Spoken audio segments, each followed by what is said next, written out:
Okay. Wuthering Heights, Chapter 16.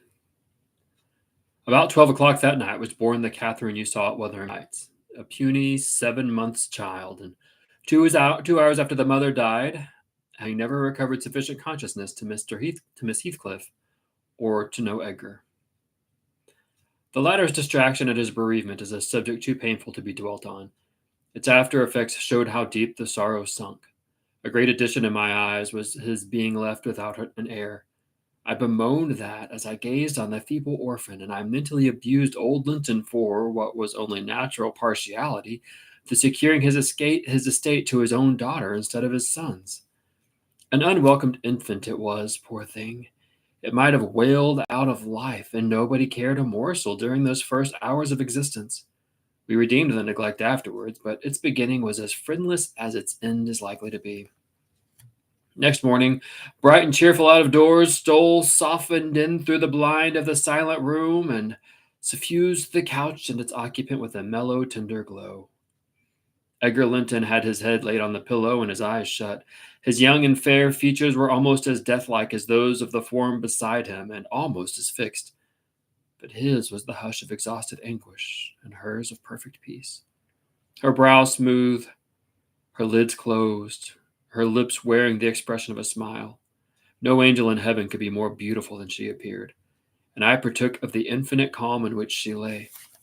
My mind was never in a holier frame than while I gazed on that untroubled image of divine rest.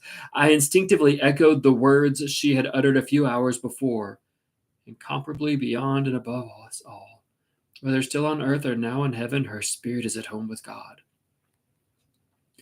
I don't know if it be a peculiarity in me, but I am seldom otherwise than happy while watching in the chamber of death.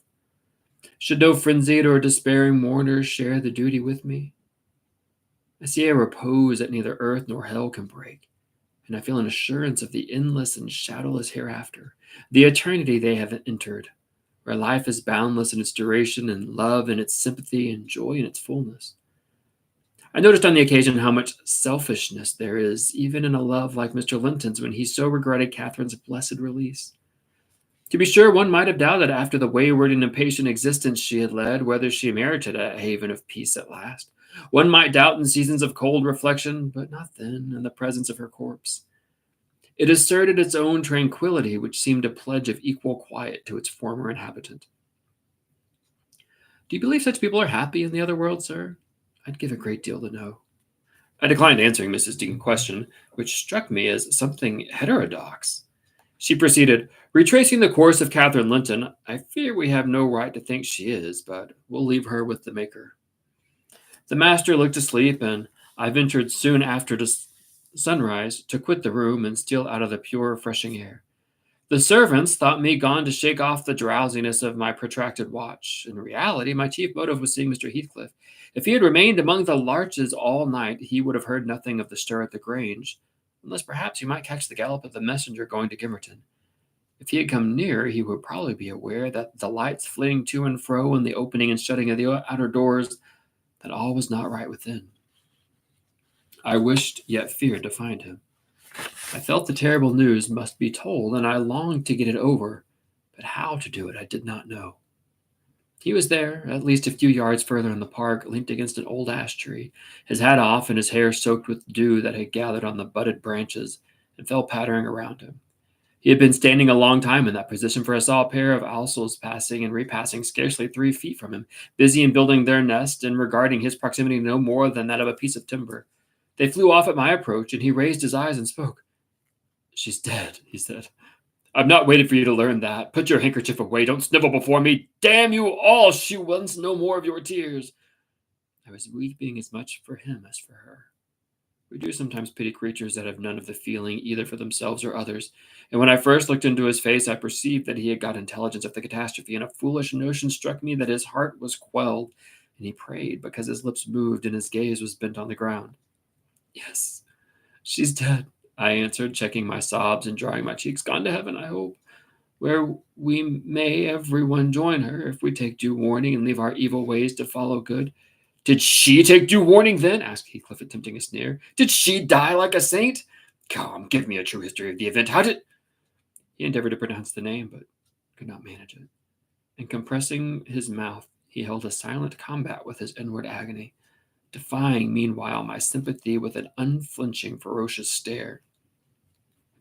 How did she die? He resumed at last, fain, notwithstanding his hardihood, to have a support behind him, for after the struggle he trembled in spite of himself to his very finger ends. Poor wretch, I thought. You have a heart and nerves the same as your brother men. Why should you be anxious to conceal them? Your pride cannot blind God. You tempt him to wring them till he forces a cry of humiliation. Quiet as a lamb, I answered aloud. She drew a sigh and stretched herself like a child reviving and sinking again to sleep, and 5 minutes after I felt one little pulse at her heart. Nothing more. And did she ever mention me? He asked, hesitating, as if dreaded the answer to his question would introduce details that he could not bear to hear. Her senses never returned. She recognized nobody from the time you left her, I said. She lies with a sweet smile on her face, and her latest ideas wandered back to pleasanter days. Her life closed in a gentle dream. May she wake as kindly in the other world. May she wake in torment, he cried, with frightful vehemence, stamping his foot and groaning in a sudden paroxysm of ungovernable passion. Why, she's a liar to the end. Where is she? Not there, not in heaven, not perished. Where? Oh, you said you cared nothing for my sufferings, and I pray one prayer. I repeat it till my tongue stiffens. Catherine Earnshaw, may you not rest as long as I am living. You said I killed you. You haunt me then. The murdered do haunt their murderers, I believe. I know the ghosts have wandered on earth. Be with me always. Take any form, drive me mad, only do not leave me in the abyss where I cannot find you. Oh, God, it is unutterable. I cannot live without my life. I cannot live without my soul. He dashed his head against the knotted trunk, and lifting up his eyes, howled, not like a man, but like a savage beast getting goaded to death with knives and spears. I observed several splashes of blood about the bark of the tree, and his hand and forehead were both stained. Probably the scene I witnessed was a repetition of others acted during the night. It hardly moved my compassion. It appalled me. Still, I felt reluctant to quit him. But the moment he recollected himself enough to notice me watching, he thundered a command for me to go, and I obeyed. He was beyond my skill to quiet or console. Mrs. Linton's funeral was appointed to take place on the Friday following her decease. Until then, her coffin remained uncovered and strewn with flowers and scented leaves in the great drawing room. Linton spent his days and nights there, a sleepless guardian. And, a circumstance concealed from all but me, Heathcliff spent his nights, at least outside, equally a stranger to repose. I held no communication with him. Still, I was conscious of his design to enter, if he could, and on the Tuesday, a little after dark, when my master, from sheer fatigue, had been compelled to retire a couple of hours, I went and opened one of the windows, moved by his perseverance, to give him a chance of bestowing on the fading image of his idol one final adieu.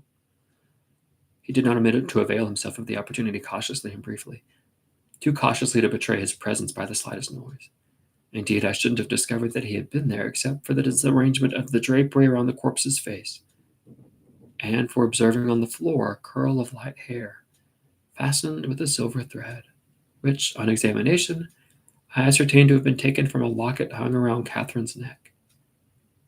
Heathcliff had opened the trinket and cast out its contents, replacing them by a black lock of his own. I twisted the two and enclosed them together. Mr. Earnshaw was of course invited to attend the remains of his sister to the grave, and he sent no excuse, but he never came, so that, besides her husband, the mourners were wholly composed of tenants and servants. Isabella was not asked. The place of Catherine's interment, to the surprise of the villagers, was neither in the chapel under the carved monument of the Lintons, nor yet by the tombs of their own relations outside. It was dug on a green slope in a corner of the kirkyard, where the wall is so low that hearth and bilberry plants have climbed over it to the moor, and peat would almost bury it. Her husband lies on the same spot now, and they have each a simple headstone above and a plain gray block at their feet to mark the graves. Well, this is a tragic chapter. Catherine dies just after giving birth. The baby would have just practically been ignored because Catherine is gone. The grief rocks the house. This woman whose life was a tempest, a storm, died in peace. To me, the part of this chapter that is so upsetting is, First of all, I mean, Heathcliff's going to Heathcliff. His rage at her death and begging her not to go to peace but to haunt him is strangely romantic, darkly romantic, and passionate. But then when Nellie opens the window for him to come in, and she finds that Heathcliff had opened the locket around the dead Catherine's neck, taken out the hair of Edgar, and put his hair in. It's awful. Anyways, if you enjoyed that, I have read the first half of the book also on my channel, along with all of Frankenstein in 1984, over 100 poems, and quite a few short stories. I would love for you to like and subscribe. Thank you very much.